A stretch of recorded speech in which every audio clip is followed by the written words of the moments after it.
Long-stalled efforts to end the war in Gaza appear to have gained momentum, with Israel saying that its spy chief will attend ceasefire talks and Hamas vowing to stop fighting if a truce is reached upon. Now, a senior Hamas official reportedly said that a delegation from the group's Doha-based leadership discussed truce-related ideas and proposals with Egyptian officials in Cairo.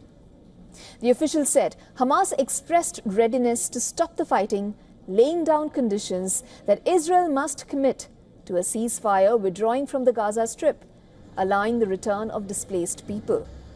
It should also agree to a prisoner exchange deal and allow the entry of humanitarian aid into Gaza. Israeli Prime Minister Benjamin Netanyahu has welcomed Egypt's readiness to reach a deal for the release of the hostages held by militants in Gaza.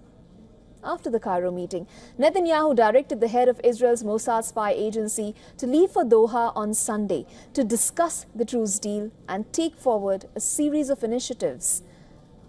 Earlier, the US and Qatar said that Gaza ceasefire talks will resume in Doha. The US Secretary of State Antony Blinken met with Qatari leaders in Doha on his 11th trip to the region. Today, Blinken in London is expected to meet with the foreign ministers of Jordan and the UAE, two key partners in a post-war plan for Gaza. The US top diplomat will also meet with Lebanese Prime Minister Najib Mikati to discuss the conflict in the country. Meanwhile, Israel's far-right ministers, Itamar Ben-Gvir and Bezalel Smotrich, have slammed Netanyahu's decision to send a high-level negotiating team to Doha. In a post on X, Ben-Gvir said that the announcement was not approved by the cabinet and asserted that Israel should rather starve Hamas of oxygen than agree for a deal that will allow it to reorganize and attack Israel. Israel's finance minister Smotrich, in a post on X, said he deeply regrets Netanyahu's decision, as Qatar is an enemy country that supports Hamas and backs its positions in the negotiations.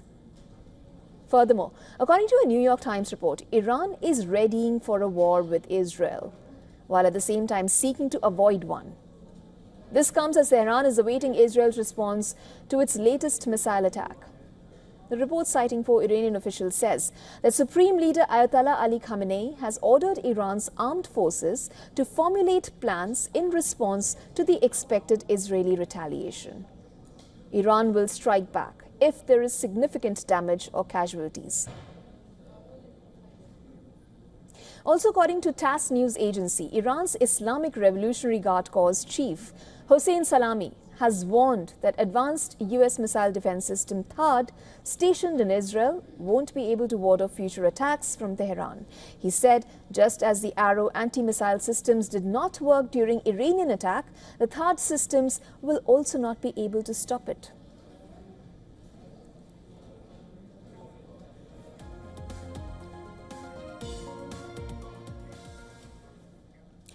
And from London, we are now joined by Jack Rouche, Research Associate at the United Against Nuclear Iran. Welcome to the broadcast, Jack. As Israel readies itself to retaliate against Iran, how much pressure is the Biden administration under to avoid any escalation, given that the US polls are less than 2 weeks away? Thank you for having me.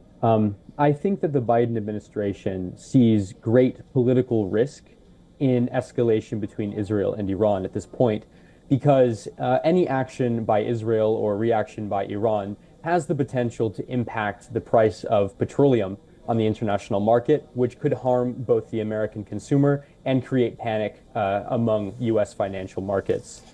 This would, as I mentioned, bring great risk for the Biden administration and their preferred candidate, Kamala Harris. And there's also the pressure that would come for the United States to potentially involve itself in Israeli operations, which could create the impression that the Biden administration is unable to effectively respond and also bring issues for the election of Kamala Harris. And how do you think Iran could retaliate against any Israeli attack, if at all? So we've seen a few things mentioned by military and IRGC leadership in Iran. Just yesterday, the commander of the IRGC, Hossein Salami, mentioned that the IRGC could consider a ground operation against Israel.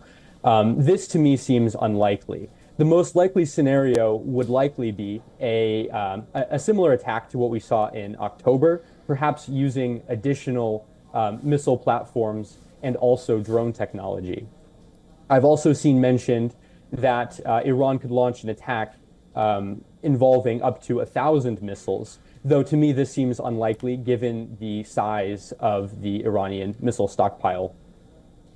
One other thing that's worth considering is that we've seen in recent weeks increasing mention of Iran potentially amending its nuclear doctrine towards open weaponization.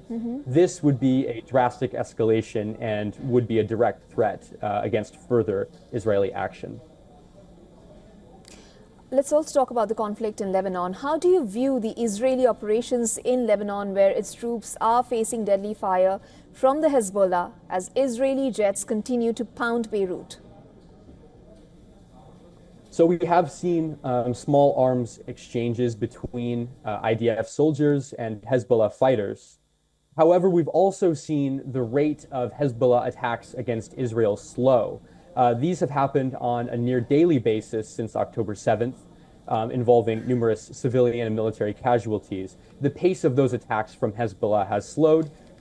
We've also seen Hezbollah leadership face collapse following Israeli operations. And for that reason, senior IDF commanders have mentioned the possibility of slowing operations in Lebanon or halting them entirely. This could also be in conjunction with Netanyahu's increasing willingness to reach some kind of negotiated settlement with Hamas. And operations will likely continue so that this can be kept on the table should negotiations go forward. Thank you so much, Jack Roosh, for joining us on the broadcast today. Thank you for having me. For all the latest news, download the WION app and subscribe to our YouTube channel.